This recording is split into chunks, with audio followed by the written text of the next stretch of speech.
हमारी माँ बोली पंजाबी को सबसे ज़्यादा नुकसान अगर दिया तो वो थिएटर ने दिया। जब इनका ड्रामा देखने के लिए आप जाएंगे ना तो आपको माँ बहन के अलावा कोई बात नज़र नहीं आएगी, आपको गंदी जुगत के अलावा कोई बात नज़र नहीं आएगी। और बड़ा बड़ा आर्टिस्ट जो है ना, नामी ग्रामी जो चैनलों पे बैठते हैं, वो भी ये गंदी बातें करते हैं। किसी की माँ बहन हमारी माँ बहन है, ये लिख के देता हूँ। फैमिली थिएटर शुरू होगा, सबसे ज़्यादा रश और सबसे ज़्यादा लोग उसको देखने के लिए आएंगे। अस्सलाम वालेकुम, आपका होस्ट जावेद यूसुफ। आज हमारे पास मेहमान जो आए हैं, अदाकारी हो, डायरेक्शन हो या राइटिंग हो, तीनों शोबों में अपना एक मुनफरद मकाम रखते हैं। टीवी हो, फिल्म हो या थिएटर, और ख़ास तौर पर फैमिली थिएटर की बहाली के लिए वो एक अरसे से कोशां हैं। और पिछले दिन उन्होंने ओपन एयर थिएटर में एक बड़ा खूबसूरत ड्रामा किया था, चांद कब निकलेगा। आइए आज उनसे आपको मिलवाते हैं, हमारे बहुत ही प्यारे राइटर, डायरेक्टर और अदाकार गोशी खान। अस्सलाम वालेकुम जी। वालेकुम अस्सलाम। सर, पहले तो आपका बहुत बहुत शुक्रिया कि आप टाइम निकाल कर हमारे पास आए हैं। नहीं, ये शुक्रिया वाली बात नहीं है, ये तो मोहब्बतें होती हैं और ये बड़े कम लोगों को नसीब में आती हैं। आपने मुझे याद किया और मुझे आना चाहिए था और मैं आया हूँ। ये आपकी मोहब्बत है जी, क्योंकि इस दौर में जब हर बंदा बड़ा मसरूफ़ है, हर बंदा अपने अपने कोशिश है काम के लिए, और फिर इस वक्त में आप सिर्फ वक्त निकाल के हमारे पास आना, ये हमारे लिए एजाज़ की बात है। तो गोशी भाई, मैं आपसे सवाल तो बहुत हैं, लेकिन मैं कोशिश करूंगा कि वो समुंदर को कूजे में बंद करने की कोशिश की जाए। ठीक है। तो कुछ बड़े तल्ख से सवाल है जो आज मैं आपसे करना चाह रहा हूँ। कोई बात एक तो मैं थिएटर के हवाले से बात करूंगा। आप फैमिली थिएटर के लिए कोशां और काम कर रहे हैं, इस बारे में बताएंगे कि फैमिली थिएटर है क्या? देखें, सबसे पहली बात ये है कि हमारा जो थिएटर है ना, वो शुरू से फैमिली थिएटर ही था। जब हम इस फील्ड में आए तो फैमिली थिएटर का मतलब ये है कि वो चीज़ जो आप अपनी फैमिली के साथ, अपने बच्चों के साथ, अपनी बहन के साथ, अपनी बीवी के साथ, अपनी माँ के साथ बैठ के देख सकते हैं, वो है फैमिली। तो वो हमारी जो आप ये समझ लें तरबियत है, वो यही थी कि हमने फैमिली थिएटर को देखा और फैमिली थिएटर को ही अपनाया और काम किया। तो फैमिली थिएटर में ये है कि आप अपने कल्चर को, अपनी सकाफत को भी प्रमोट करते हैं। आप की छोटे छोटे इश्यूज़ जो हैं अपने माशरे के, आप उसको भी उजागर करते हैं, जिसमें मियाँ बीवी के दरमियान अगर कोई ऐसी बात है, वो कोई कैसा कंटेंट आ जाए, या कोई बहन है वो गई है अगले घर, उसकी कोई झगड़ा हो गया है, उसके ऊपर कोई कंटेंट आ जाए और फैमिली उससे मुतासर हो, यानी कि एक सबक मिले आवाम को, वो है फैमिली थिएटर। तो ये फैमिली थिएटर जिस तरह का आप बता रहे हैं, ये तो लोग नहीं देखते होंगे। ये कौन सा दौर था जिसमें इस तरह की आप बात कर रहे हैं कि ये ड्रामा? नहीं, जवेद यूसुफ भाई, ये जो फैमिली थिएटर है ना, ये लोग बड़े ज़ौक़ से देखते थे, बहुत टाइम बाकायदा देते थे इसको। आर्टिस्ट भी बाकायदा परफॉर्म करने के लिए मेहनत करते थे, रिहर्सल करते थे और अच्छा अच्छा स्क्रिप्ट आता था। इसी तरह जब इतना कुछ होता था आर्टिस्टों की तरफ से, तो फिर अवाम भी उसी तरह आके देखती थी। ये नहीं कि नहीं अवाम देखती थी, अवाम आती थी, फैमिलीज आती थी। और मैं एक और बात बताऊं, फैमिली थिएटर जब होगा ना, फिर एक बंदा नहीं आएगा आपका ड्रामा देखने, फिर पूरी फैमिली आएगी। फैमिली में मियाँ बीवी भी आ सकते हैं, फैमिली में मियाँ बीवी बच्चे भी आ सकते हैं, फैमिली में माँ बहन भाई और बच्चे और बीवी भी आ सकती है। यानी कि एक ड्रामा देखने के लिए आपको कम से कम 2 बंदे तो ज़रूर चाहिए ना, फैमिली के मियाँ बीवी, वो तो आएंगे ही आएंगे। जी। और अगर उनको अच्छा लगे तो वो फिर अपनी फैमिली को भी दिखाते हैं। बिल्कुल सही। लिहाजा फैमिली के थिएटर करने से आपकी बका है, आपका थिएटर बचता है। आप जो कमर्शियल थिएटर, ये जो थिएटर है ना, इसको थिएटर नहीं कह सकते, सॉरी से, आई मीन मेरा पारा ही हो जाएगा, ये बहुत गंदा थिएटर है। तो क्या समझते हैं आप इसको? ये क्या कमर्शियल थिएटर ही है? ये बात चलता है, लोग देखते हैं, ना हफ्ता इतवार फुल हाउस फुल जा रहा नहीं होता है। सर, ये 3 दिन का ड्रामा रह गया और ये ड्रामा नहीं है, ये बार है, ये क्लब है, इसको थिएटर नहीं कह सकते। तो फिर इसको बंद क्यों नहीं करते आप? ये असल बात ये है जिसका हमें भी दुख है कि इतना बुरा थिएटर हो रहा है। मैं इनको थिएटर्स भी नहीं कह सकता, और ये जो लोग काम कर रहे हैं इनको आर्टिस्ट भी नहीं कह सकता। नहीं, सॉरी तो बड़े नाम है सर, क्या कह रहे हैं सर, बड़ा नाम तो अल्लाह का ही है, कोई इतने बड़े नाम नहीं है। बात ये है कि जब इनका ड्रामा देखने के लिए आप जाएंगे ना, तो आपको माँ बहन के अलावा कोई बात नज़र नहीं आएगी, आपको गंदी जुगत के अलावा कोई बात नज़र नहीं आएगी। और बड़ा बड़ा आर्टिस्ट जो है ना, नामी गिरामी जो चैनलों पे बैठते हैं, वो भी ये गंदी बातें करते हैं। इसलिए मुझे इन पे गुस्सा भी आता है और दुख भी होता है। लेकिन सबसे ज़्यादा दुख मुझे होता है मेरी जो आर्ट्स काउंसिल हैं उन पे, या जो मिनिस्टर साहिबा हैं, कि उन्होंने वैसे कोशिश की। देखें, जो जेन्युइन बात है, ये इतने अरसे से यहाँ थिएटर हो रहा है ये वाला, इतनी गवर्नमेंट्स आई, ठीक है, उन्होंने कोई हल नहीं निकाला। ये वाहिद गवर्नमेंट आई है जिन्होंने इसके ऊपर खड़े हुए और इसके ऊपर बाकायदा नोटिस दिए, आर्टिस्ट लड़कियां बैन की, लड़के बैन किए, तो ये लगे हुए हैं, ये गवर्नमेंट लगी हुई है और उसका बेहतर रिजल्ट आना शुरू हुए हैं। अब टाइमिंग का एक फड्डा पड़ा हुआ है कि जी टाइम हमें दिया जाए 11 बजे। 11 बजे वाला टाइम फैमिली का नहीं है। मुझे ये बताएं कि आप फैमिली को सुबह आपने बच्चों को स्कूल भेजना है, खामद को नाश्ता करा के दफ्तर भेजना है, अगर आप मिसेस के साथ रात को ड्रामा देखने 11 बजे जाएंगे, 1-1:30 बजे फारिग होकर घर आएंगे, आपको तकरीबन सोते सोते 2-2:30 बज जाएंगे। आप कैसे सुबह इतनी जल्दी उठेंगे? तो ये उस वक्त क्यों नहीं आवाज़ उठाएगी जब सालों से जो चल रहा है, 11 से 1 बजे आप चाह रहे हैं, 11 से 2 था, फिर 1 हुआ है, yes. उस वक्त क्यों नहीं किया गया? अब इतने सालों बाद याद है। मुख्तलिफ टाइमिंग्स में पंजाब आर्ट काउंसिल ने ये चीज़ें की कि आप ड्रामा इतने बजे शुरू करें, इतने बजे शुरू करें। ये जो बात मैं करने लगा हूँ ना, ये बड़ी सोचने वाली बात है। ये कौन नहीं करते? ये वो नहीं करते जो लोग उन लोगों को ड्रामा दिखाना चाहते हैं जो 11 बजे आते हैं। 11 बजे कौन आते हैं वो आप भी समझते हैं, मैं भी समझता हूँ, और आपकी व्यूअर्स भी समझते हैं कि 11 बजे वाला टाइम फैमिली का नहीं है। तो 11 बजे जो आता है वो तमाशबीन आता है। ये लोग तमाशबीन के लिए ड्रामा करते हैं। तो फिर उनके रख लें, 3 दिन उनके लिए कर लेंगे, तो बाकी 4 दिन भी बंद कर देना, तो फिर क्या जरूरत पड़ी? मैं बताता हूँ, देखें, पिछली मरतबा जब कोरोना में लॉकडाउन हुआ तो एक टाइमिंग बनी थी, एक टाइमिंग हुई थी।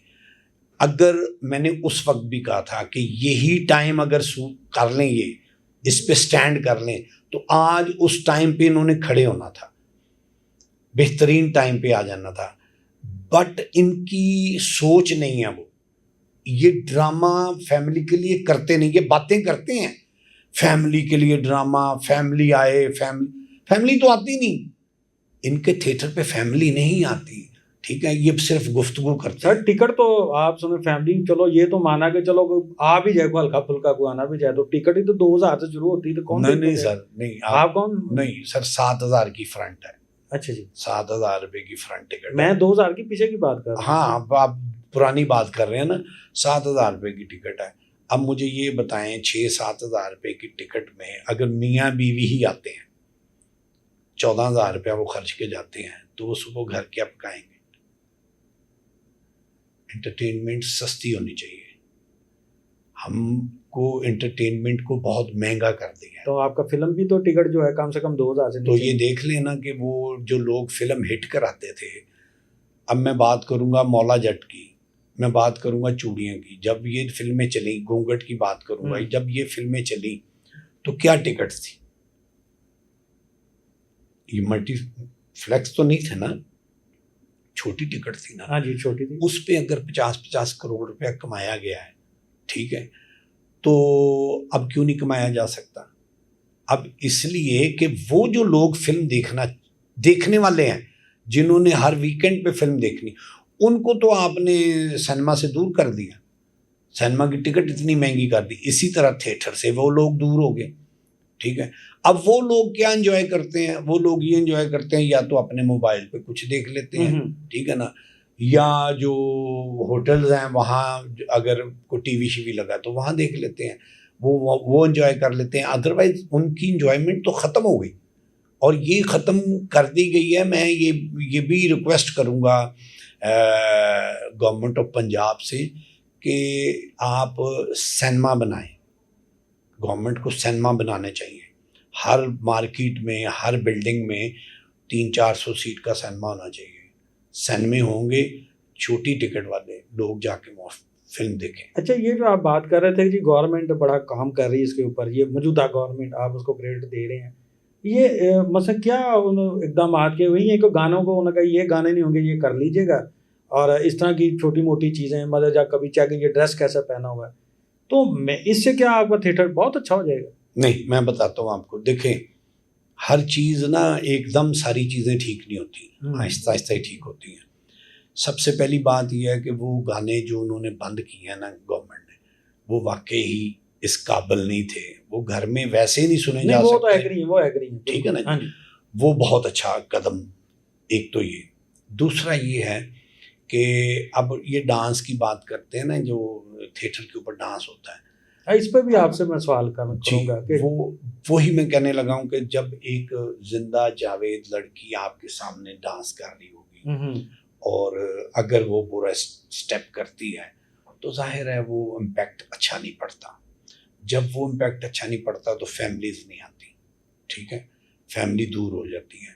थिएटर से फैमिली दूर ही इसी वजह से हुई कि हमने एक तो डांस और दूसरा गंद बहुत ज़्यादा गंद। सर, आपने भी जो जब स्कूल ऑफ थॉट से आपका ताल्लुक है, अफजाल अहमद साहब, बड़ा नाम फिल्म का, बल्कि शोबा इंडस्ट्री का बड़ा नाम, और जिन्होंने फिल्म काम कर रहे थे, फिल्म ही कर रहे थे, लेकिन उन्होंने तमासील जैसा कमर्शियल मार्केट में थिएटर बनाया और उसका उन्होंने जो आगाज़ किया, जन्म जन्म की मैली चढ़ी, तेरे कमाल के बंदे, इस तरह के बेशुमार ड्रामे जिनका आप भी हिस्सा थे, उनमें भी जन्म जन्म की मैली का थोड़ा सा डांस का था जी था। तो उस पे क्या कहेंगे, क्योंकि आप हमेशा ने मुखालफत की है डांस। मैं बताता हूँ। देखें, जन्म जन्म की मैली चादर, सबसे पहले तो जब भी थिएटर का डिस्कस होती है ना कहीं भी, जी। और मैं देखता हूँ कि हमारे दोस्त भाई सहाफ़ी भी हैं जो, या अदाकार, वो अफजाल साहब को मिस कर जाते हैं, अफजाल साहब का नाम नहीं लेते, जबकि अफजाल साहब का नाम सहरे फहरिस्त होना चाहिए,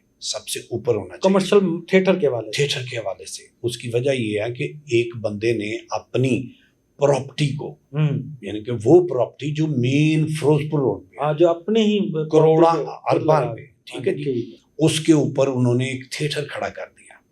वो कितने अपना टची होंगे, अपने काम से कितनी मोहब्बत करते होंगे कि उन्हें अपने घर को गिरा के वहाँ थिएटर बना दिया। अच्छा, ठीक है जी। और जब भी मैं देखता हूँ मुख्तलिफ हमारे आर्टिस्ट या सहाफ़ी जब क्वेश्चन करते हैं तो अफजाल साहब को मिस कर जाते हैं। अफजाल साहब को मिस नहीं करना चाहिए। उन्होंने फिर उसके बाद थिएटर बनाया। थिएटर बनाने के बाद वहाँ जो ड्रामे की वो तारीखी हुए, उन्होंने रिकॉर्ड बिजनेस किया और रिकॉर्ड टाइम चले। जन जन की मैली चादर बड़े पता नहीं कितने साल चला है, वो तकरीबन पौने 4 साल। ठीक है जी। फिर ये तेरे कमाल के बंदे, वो भी तकरीबन 2.5 साल चला, कंटिन्यू चलता था ड्रामा। जी। और हर शो हाउसफुल। मैं वही बताने लगा हूँ कि अफजाल साहब ने जन्म जन्म की मैली चादर एक ऐसा ड्रामा था जिन्होंने थी, वो फिल्म अमराव जान अदा फिल्म थी, उसको नए डायलॉग के साथ और नई जिद्दत, थिएटर की नई जिद्दत के साथ उन्होंने उसको पब्लिक के सामने पेश किया। मतलब 5-6 सेट लगवाए, उसमें रेलगाड़ी का इंजन आता है, उसमें वो बड़ा कुछ आया, बहुत कुछ, ठीक है ना, वो चलता था, रिवॉल्विंग स्टेज, सेट भी चेंज हो रहा है। हाँ जी। तो वो इतनी वो चीज़ें उन्होंने उसमें करके लोगों को इन्वॉल्व किया, अट्रैक्ट किया नए थिएटर। अच्छा, ये वो दौर था जो कमर्शियल में डांस शुरू हो चुके थे हर तरफ। नहीं, मैं बताता हूँ, डांस नहीं, डांस नहीं अभी आए थे। डांस जन्म जन्म की मैली चादर के बाद ही आए हैं। अच्छा, बाद ही आए? यस। अच्छा, उससे पहले डांस नहीं थे। उससे पहले छोटे छोटे चंक होते थे। नईद खानम हमारी, अल्लाह उनको जन्नत में आला मुकाम फतह फरमाए, डायरेक्टर थी। वो एक छोटे छोटे उनके 1-2 ड्रामों में छोटे छोटे चंक एंट्री म्यूजिक पे वो ये करते थोड़ा थे। बहुत होता, हाँ, लेकिन वो ऐसा डांस नहीं होता था प्रॉपर, ठीक है ना जी, वो मूवमेंट्स होती थी। जन्म जन्म की मैली चादर एक ऐसा ड्रामा था जिसकी डिमांड थी वाइंड अप पे कि एक गाना होना है, वो बच्चे के सिंपैथी है माँ के साथ, जी जी। और वो उसी की साल अपने बच्चे की सालगिरह पे, माँ तो वाइफ है तो वो उसका डांस है, ठीक है। और डांस भी बहुत अच्छा था, जो बचा था लुटाने के लिए आए हाँ जी हैं, बिल्कुल। ठीक है ना जी। एक उर्दू गाना था ये। अब जो बेवकूफ लोग थे ना, उन्होंने ये समझा कि ये ड्रामा जो है ये गाने की वजह से चल रहा है।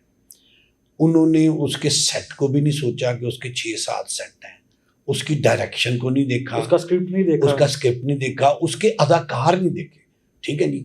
उन्होंने समझा जी ये तो डांस है। वहाँ से फिर लाहौर थिएटर एक बना जो उमर शरीफ साहब ने बनाया। वहाँ एक ड्रामा हुआ तवाइफ लाइफ वाइफ, उसमें 3 डांस हो गए। वो पहली मर्तबा हो रहा था। पहली मर्तबा ऐसे हुआ, अच्छा, ठीक है जी। ये वहाँ से फिर डांस जो है उसकी एक क्या कहते हैं बुनियाद रखी गई, ठीक है। वो फिर चल सो चल वो हुआ। हालांकि हमने ये तेरे कमाल के बंदे किया, उसमें डांस नहीं था। हमने ये गुर्बत फासले किया, उसमें डांस नहीं था। वो जरूरत थी स्क्रिप्ट की और कहानी की, इसलिए सही। वहाँ किया, ठीक है जी। लेकिन लोगों ने समझा कि ये वो अच्छा, अब जब वो डांस शुरू हुआ, फिर वो लोग आ गए। जाहिर है जब डांस आया तो फिर वो लोग आए देखने के लिए जो कि बाजार में जाके डांस देखते। बिल्कुल सही है। उनका वो शिफ्ट हो गए थिएटर पे। अब वो कानूनी तौर पे महफूज हो जी गए हाँ, मजे से, वो थिएटर पे शिफ्ट हो गए। छापे का खतरा, हाँ जी। तो हम हमें बैठ के देख सकते। अब जब वो लोग शिफ्ट हुए तो फिर वो लोगों के शिफ्ट होने से लड़कियों ने उनको राजी करने के लिए मुख्तलिफ स्टेप, मुख्तलिफ अपने जो कुछ हो सकता है कर सकती थी ना, वो किया। तो ये इस तरह हमारा थिएटर जो है एक फैमिली थिएटर से एक गंदे थिएटर की तरफ आ गया। अच्छा, ये कमर्शियल थिएटर, अभी इसी पे थोड़ा आगे बात करूंगा। ये जब प्राइवेट सेक्टर में थिएटर आया, इसके असरात आप क्या समझते हैं, थिएटर पे कैसे पड़े? देखिए, सबसे पहली बात ये है कि पहले तो बड़ा महदूद सा था। हाँ जी, उस वक्त जो आर्ट्स काउंसिल थी ना जी, वहाँ इतना थिएटर को वो करते नहीं थे, ठीक है। अलहमरा में एक मखसूस अदाकार थे, वो अदाकार काम करते थे वहाँ। आपको मैं ये भी बता दूं कि अमानुल्लाह साहब को भी इजाज़त नहीं थी, अच्छा, अलहमरा में काम करने की, ठीक है ना जी। और एक मर्तबा किसी यानी वो समझते ही नहीं थे कि वो ये यहाँ पे काम जी जी जी, वो आर्ट्स काउंसिल ने एक अपना वो बनाया हुआ था, उससे वो निकलते नहीं थे। तो ओपन एयर थिएटर जो होता है तो वो तो मैं आता हूँ, मैं उधर भी आता हूँ। अब अमानुल्लाह साहब को वो काम नहीं करने देते थे। फिर हमारे एक डायरेक्टर हुए हैं, राइटर भी थे, शबाज आका जी जी, उन्होंने एक डेट ली अलहमरा में और अमानुल्लाह साहब को कास्ट कर लिया। अब अमानुल्लाह को जो हमारे वहाँ के कर्ता धर्ता थे अलहमरा के, चौधरी नज़ीर साहब थे उस वक्त ईडी, उन्होंने अमानुल्लाह साहब को काम नहीं करने दिया। अब जब अमानुल्लाह साहब ने वहाँ काम नहीं किया तो वो शबाज आका साहब ने उनको कहा कि आपने डेली आना है, बुकिंग पे मेरे साथ बैठना है और अपने पैसे लेके चले जाना है, ठीक है। उनको कहीं और भी नहीं काम करने दिया, ठीक है ना जी। पैसे दिए उनको, लेकिन अमान साहब को उस डेट में कहीं और भी नहीं काम करने दिया। तो वो इतनी सख्ती होती थी अलहमरा में। अब फिर ये हुआ कि वहाँ शीबा हसन साहबा ने भी काम किया, वहाँ फिर अमानुल्लाह साहब भी आ गए, उन्होंने भी काम किया। अब वो एक ना यानी कि जुगत वाला थिएटर शुरू हो गया। उससे पहले एक थिएटर होता था, लेकिन जुगत होती थी वो रिहर्सल में लिख ली जाती थी और वही होती थी।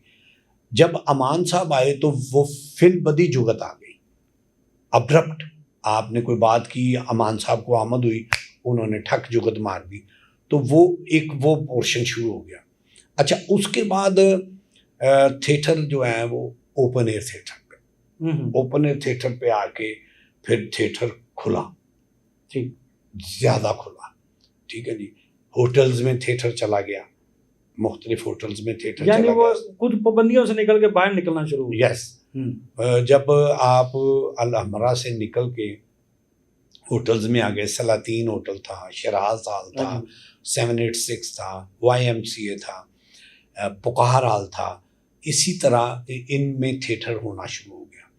अब जब उधर थिएटर होना शुरू हो गया तो बात वही आ गई कि अमानुल्लाह और उसकी टाइप के जो अदाकार थे उन पे जब पाबंदियाँ लगी कि आपने अल हमरा में काम नहीं करना, उनको इजाज़त नहीं मिली, तो उन्होंने जब प्राइवेट थिएटर में काम किया तो ज़ाहिर है वहाँ थोड़ा सा पूछ नहीं थी, तो इतना वो लुक चेक एंड बैलेंस नहीं था, तो वो थोड़ा थोड़ा कमर्शियल होता गया थिएटर। फिर उसकी ये शक्ल बिगड़ गई सारी। फिर हाँ, वहाँ से शक्ल बिगड़ना शुरू हुई और लेकिन इतनी नहीं बिगड़ी, वो इतनी थी कि फैमिली के साथ बैठ के ड्रामा देख सकते हैं, फैमिली के साथ बैठ के एंजॉय कर सकते हैं। फिर एक टाइम ऐसा आया कि वो लोग आगे जिनकी ना तरबियत थी ना कोई ऐसी बात थी, उन्होंने आके फिर शुरू की माँ बहन। वो जब शुरू हुआ तो फिर चल सो चल, फिर उसके बाद जो आया ना जी, वो कहते फिर वो सोने तो सुहागा ही। जी नाज़रीन, अभी हमारी गुफ्तगू गोशी खान साहब से जारी है, तो अभी हम इसके सिलसिले को जारी रखते हुए उनसे कुछ और भी सवालात करते हैं। गोशी साहब, अपना हमारे कुछ दोस्त हैं, वो आजकल ना यूट्यूब सोशल मीडिया के ऊपर जो हैं वो अपने कुछ माजी के फ़नकारों के हवाले से वो बड़े बता रहे हैं कौन कहाँ से आ रहा है, कैसे आ रहा है, तो इस पे कुछ लोग तनकीद भी कर रहे हैं, तो आप इसको किस नज़र से देखते हैं? देखिए, सबसे पहली बात ये है, सोशल मीडिया एक ऐसा मीडियम है कि आप क्या जो भी अंदर हर बंदा आर्टिस्ट लग रहा है। अब सोशल मीडिया के आने से हर बंदा ऐसे लग रहा है एवी एक्टर। ये आप जिन लोगों की बात कर रहे हैं ना, सोशल मीडिया का इस्तेमाल उन्होंने बहुत गलत किया। पढ़े लिखे लोग थे, काम करने वाले लोग थे, और आप जिनकी बात कर रहे हैं, मैं नाम लेके कहता हूँ, नासिर अदीब साहब, मुझे उन पे बहुत अफसोस है, क्योंकि उन्होंने इतनी फिल्म देखी, वो एक बाकायदा राइटर हैं, और मुझे ये समझ नहीं आई कि इतने बड़े राइटर को कोई कंटेंट ही नहीं मिला। लोगों को वो कंटेंट देते हैं। एक हमारे और भी साथी जी, मैं वो भी आता हूँ डॉक्टर अजमल मलिक साहब की तरफ, कि उन्होंने भी यही काम पकड़ लिया। मुझे उन पर भी नहीं समझ आती, वो भी एक अच्छे खासे राइटर डायरेक्टर हैं और इस वक्त बड़ा काम कर रहे हैं, 2-2, 3-3 थिएटर्स को ड्रामा लिख के दे रहे हैं।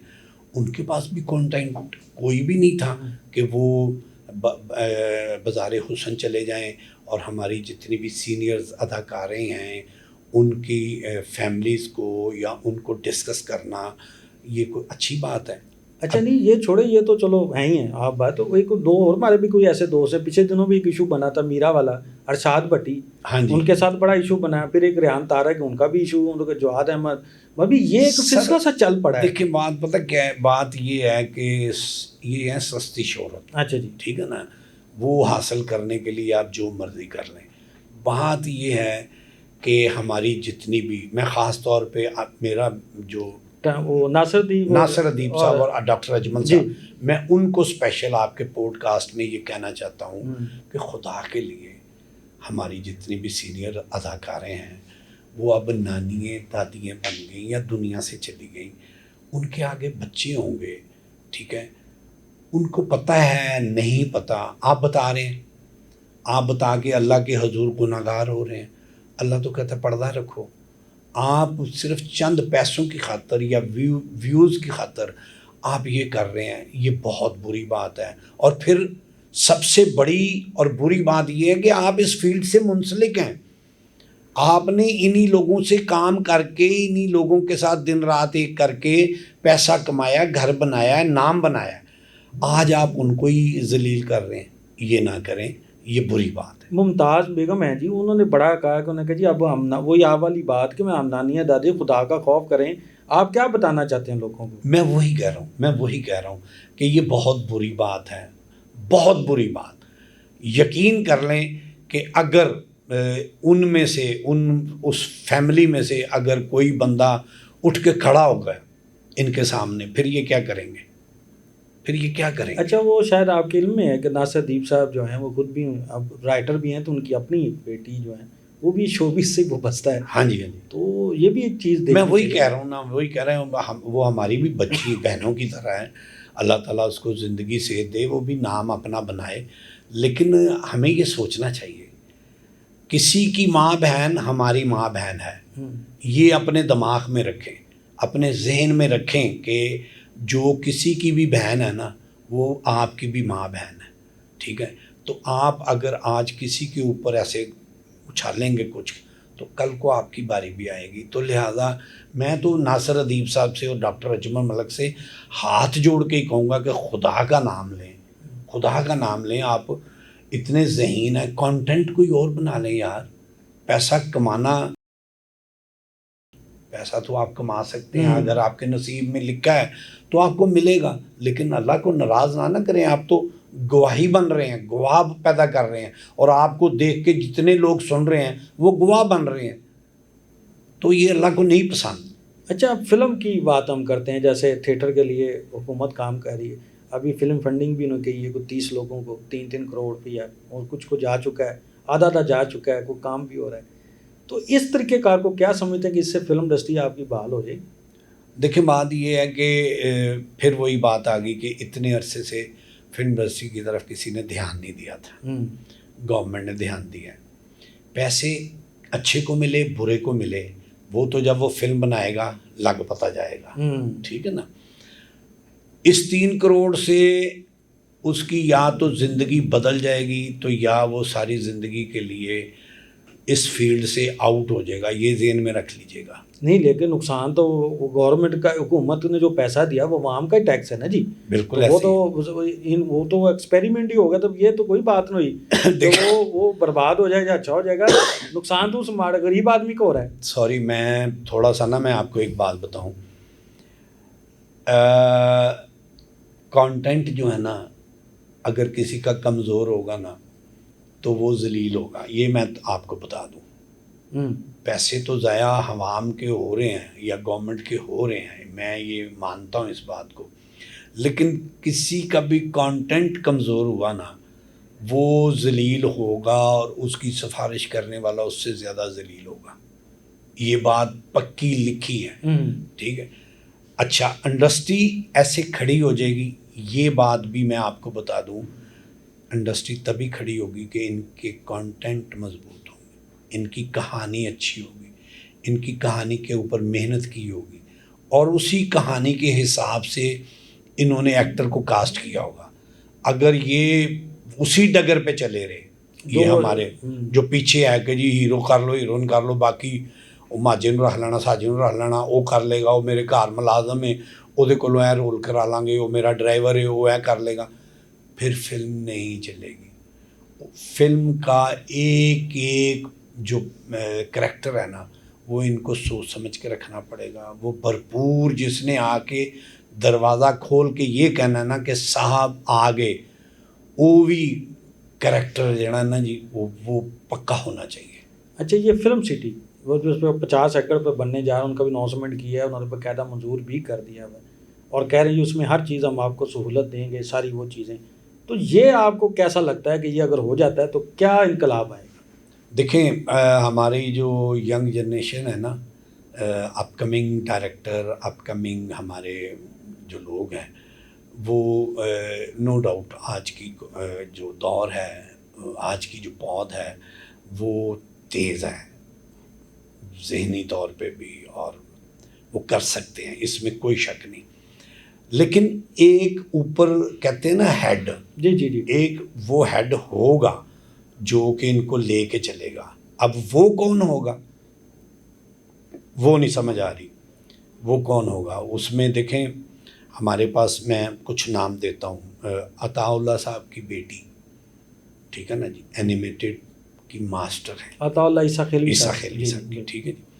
उसके बाद बिलाल लिशारी, क्या बात, ठीक है ना, पढ़ा लिखा, फिल्म पढ़ी हुई है, जितनी फिल्में बनाई सारी उन्होंने जी। इसके अलावा चाइना में भी रिलीज, जी जी, इसके अलावा और बड़ी शख्सियात हैं।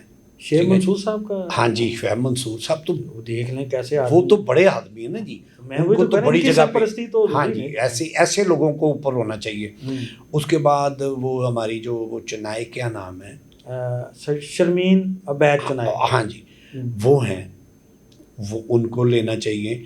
ये वो लोग यानी जो टेक्नोलॉजी को, चीज़ों को समझते हैं, जिन्होंने इंडस्ट्री का बेड़ा गर्क किया ना, उनको नहीं लेना चाहिए। जी जी, उन्होंने तो ऑलरेडी एक बने बनाए प्रोजेक्ट जितने भी ये, अब ये देखें ना, मैं बात करूँगा तो बड़ी अजीब सी होगी कि बारी स्टूडियो एक फिल्म के हिट होने से बना। हाँ जी बिल्कुल, 92 कनाल। ठीक है जी, मेरा ख्याल है इस वक्त 7-8 अरब रुपए की वो जगह बिकी है। जी बिल्कुल, बिकी है ना। यकीनन इतनी ही होगी। बारी साहब के किसी एक बच्चे ने फिल्म शुरू नहीं की, लेकिन कहीं बैठ के वो फिल्म के ऊपर डिस्कस करते हैं। उनका बनता ही नहीं डिस्कस करना। आपके फादर ने एक फिल्म से एक स्टूडियो बनाया और उस स्टूडियो को आपने बेच दिया। आपने बेच के 8-10 अरब रुपया जेब में डाल लिया। आपने ये नहीं सोचा कि मैं 4-5 फिल्में लॉन्च करूं, फिल्म इंडस्ट्री को स्टैंड करूं। आपने ये नहीं किया। ठीक है, इससे बेहतर वो हैं अपना आगा जी गुल साहब के जो साहबजादे हैं, वो फिर कुछ ना कुछ करते रहे हैं अपने अभी दौर तक में। उन्होंने जी अपने दौर में अभी तक वो अपना चला रहे हैं स्टूडियो को, और बड़ा मेंटेन्ड करके चला रहे हैं। ठीक है, उन्होंने साथ अपना बिजनेस भी रखा हुआ है। तो ये ऐसे लोग जो है ना जी, इनको ज़ाया नहीं करना चाहिए। ऐसे लोगों को लेके आना चाहिए जो कि बैठे हैं इस पर, जो बेच चुके हैं, जो खा चुके हैं, उनको तो लाना नहीं चाहिए। जिन्होंने इसको बर्बाद किया इंडस्ट्री को, उनको तो नहीं कोई सीट मिलनी चाहिए।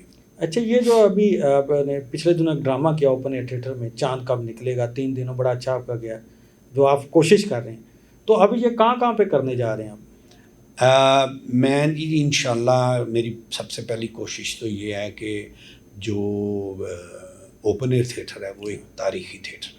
ठीक, बहुत पुराना थिएटर है, और सबसे पहले ड्रामे वहीं होते रहे, और बड़ी बड़ी शख्सियात ने वहाँ काम किया। और मैं ये कहता हूँ कि ओपन एयर थिएटर जो है ना, वो हमारा मदर इंस्टीट्यूट है, हमारा स्कूल है।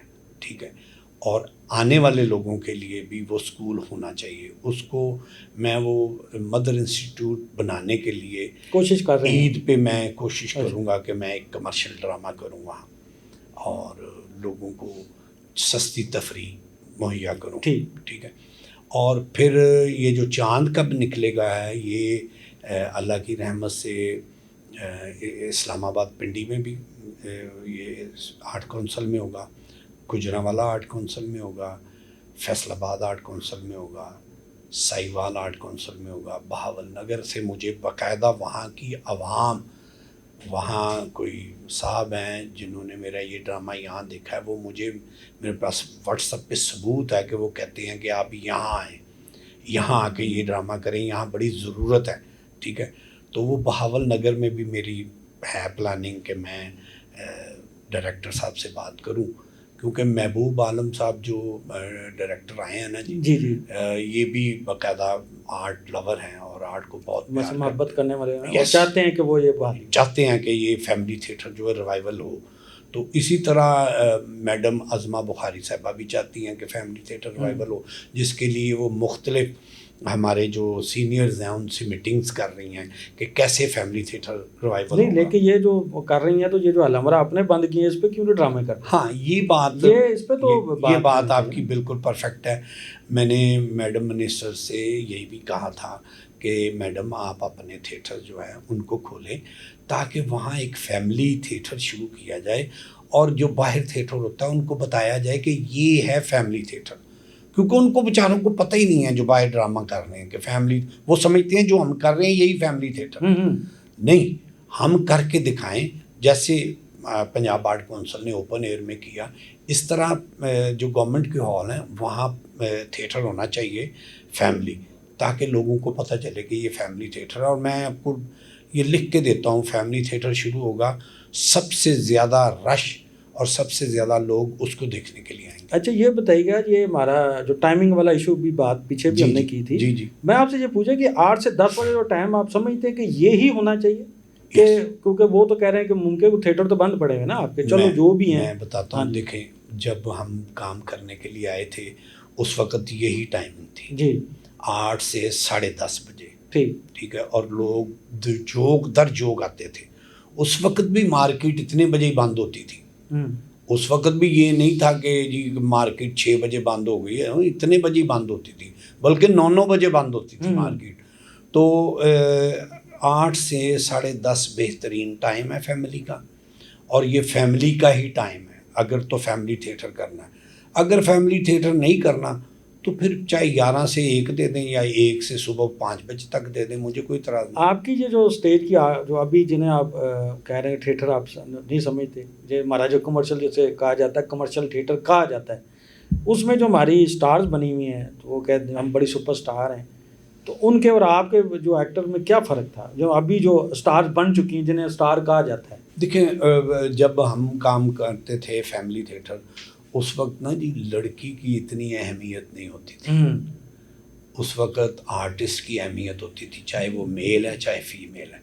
जिसने ड्रामे में अच्छा काम किया उसके ऊपर नज़र है लोगों की, लोगों ने उसको दाद देनी है।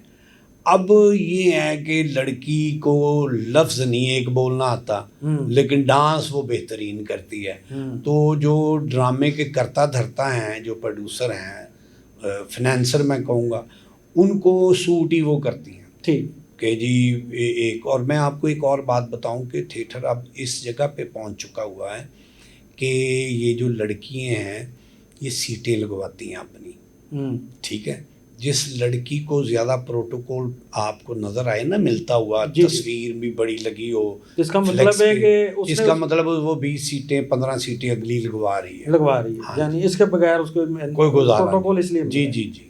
अच्छा ये बताइएगा, अफजाल अहमद साहब आपका स्कूल ऑफ थॉट है, उनके बारे में क्योंकि मुलाकात तो नहीं हो सकी उनसे, अल्लाह उनको जन्नत में मकाम दे, बड़ा स्टार था, कैसी शख्सियत थी, उसने बड़ी मुश्किल सी शख्सियत थी, थोड़ा सा उन पर ज़रा बता दीजिए हमें भी। अफजाल साहब ना जी इतने टची थे इस काम के साथ कि सबसे पहले मैं उनकी एक ये बात बताऊं कि वो ऐसे लगता था कि हर वक्त गुस्से में है। वो हाई माई किसी बंदे को नज़दीक नहीं आने देते थे, ठीक है।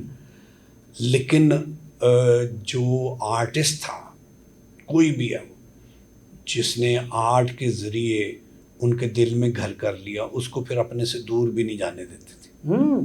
उनकी क्वालिटी थी। मुझे, सरदार कमाल को, अजब गुल को, हम 3 बंदे तो पहले थे ना उनके साथ। आप यकीन करें हमें उन्होंने सोने का नवाला खिलाया। हमने कहा है ना कि हमने फ़लाँ जगह से खाना खाया, उन्होंने कहा नहीं वहाँ से नहीं, मैं तुम्हें खिलाता हूँ। हम पिंडी गए हैं, ब्लू एरिया में वो ले गए हैं खाना खिलाने के लिए। हम मुल्तान गए हैं, वो फ़लाँ जगह पे गेट है जी, वहाँ चांपें बहुत अच्छी मिलती हैं, वहाँ ले गए हैं। यानी कि वो इतना प्यार करते थे सिर्फ इस वजह से कि ये आर्टिस्ट अच्छा है। पहले वो मुझे कुछ नहीं समझते थे। वो मैं यानी कि जाता था इनके पास कैसे आने का मतलब कैसे? अफजाल साहब के पास, ये अफजाल साहब के पास ऐसे आया हूँ जी कि मेरा एक ड्रामा चल रहा था बशीरा इन ट्रबल, अच्छा जी, ओपन एयर बाग जनाब में। वो हमारे एक भाई हैं, मुझे बहुत प्यार करते हैं, अल्लाह ताला उनको ज़िंदगी सेहत दे। एक दोस्त तो अब इस दुनिया में नहीं रहे, वो शाही मुर्ख चलने वाले थे, ठीक है ना, जावेद भाई, बहुत प्यार करते थे।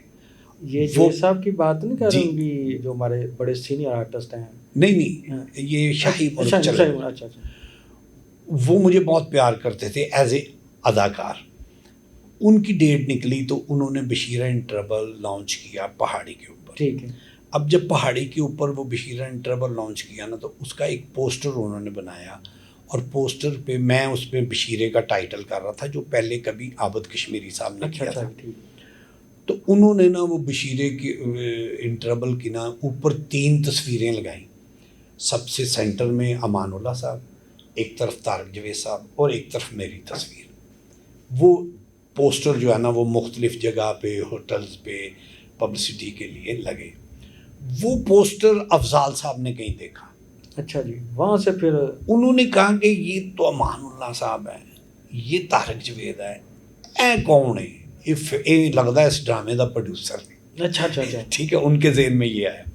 उनके ये कौन है, तो उनके साथ ये लड़के होते थे, जाफरी साहब हो गए, आसफ अकमल जाफरी की बात, हाँ जी हाँ, अच्छा, ये होते थे। उन्होंने कहा जी ये गोशी खान है और ये बड़ा अच्छा आर्टिस्ट है।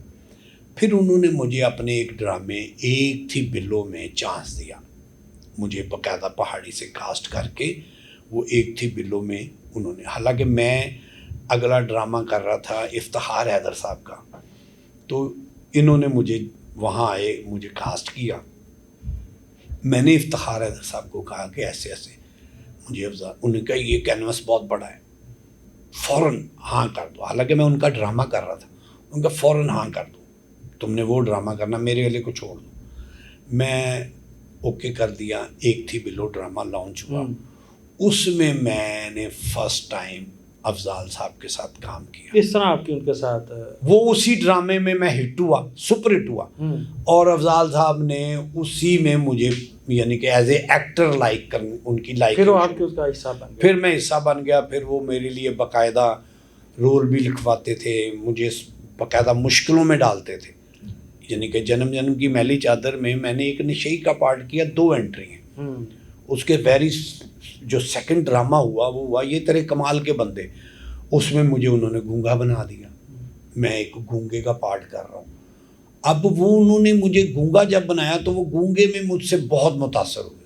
उन्होंने कहा यार एग्जैक्ट 5-7 मिनट के बाद तुम्हारी बात मैं समझ रहा हूँ, तो इसका मतलब पब्लिक भी समझेगी। वो इस वजह से भी मुझे बहुत प्यार करने लग पड़े। फिर तीसरा ड्रामा उन्होंने किया ये कुर्बतें ये फासले, उसमें मुझे उन्होंने अपने बेटे का पार्ट दिया, एंग्री यंग मैन का। वो एक ट्रेजेडी पार्ट था, प्रॉपर जज्बाती सा, तो ये और अफजाल साहब के सामने ही खड़ा होता है वो उससे भी उनको बड़ा वो मुतासर हुए कि मैंने निशेई किया इसने, गूंगा किया इसने, ये किया इसने, ये एक थी बिल्लो में मैंने शीमेल किया। चैलेंजिंग किरदार से आपको वो उन मुश्किल में डालते हैं, वो आपकी ट्रेनिंग बनी। यस बिल्कुल, मैंने उनसे सीखा भी बहुत कुछ। अच्छा, एक चीज़ आखिरी आपसे सवाल, कल्चर हमारी मिनिस्ट्री होती थी सबाई और होती, ये जब से तरमीम हुई उसके बाद ख़त्म ही होगी, मतलब बड़ा नाम ही है। इसका आप क्या समझते हैं, क्या फ़ायदा हुआ है कि नुकसान हुआ है? नुकसान ही हुआ नहीं। हाँ जी, जाहिर है नुकसान हुआ कि हमारी सकाफ़त, हमारा कल्चर जो है उसको सबसे ज़्यादा हम देखें, हमारी माँ बोली पंजाबी है, और हमारी, मैं बार बार कहता हूँ मुख्तलिफ पॉडकास्ट में कि हमारी माँ बोली पंजाबी को सबसे ज़्यादा नुकसान अगर दिया तो वो थिएटर ने दिया। हाँ जी, ठीक है ना। तो वो इस चीज़ का नुकसान हुआ है मेरे ख्याल से कि वो मिनिस्ट्री जो है वो होनी चाहिए, बहाल होनी चाहिए, और ताकि हमारी सकाफ़त, हमारा कल्चर जो है वो बाहर के मुल्कों में भी जाए, लोगों को पता चले। ठीक। कोशी साहब, आपका बहुत बहुत शुक्रिया, आपने इतनी दिलचस्प गुफ्तगू की। इसी के साथ नाज़रीन इजाज़त चाहते हैं। जाने से पहले आपसे दरख्वास्त है कि हमारे चैनल को सब्सक्राइब, वीडियो को लाइक और बेल आइकन को ज़रूर दबा दीजिएगा। और हाँ, आपको कोशी खान साहब की इंटरव्यू कैसा लगा इस बारे में अपनी राय ज़रूर दीजिएगा, आपका इंतज़ार रहेगा। इजाज़त चाहते हैं। पाकिस्तान जिंदाबाद।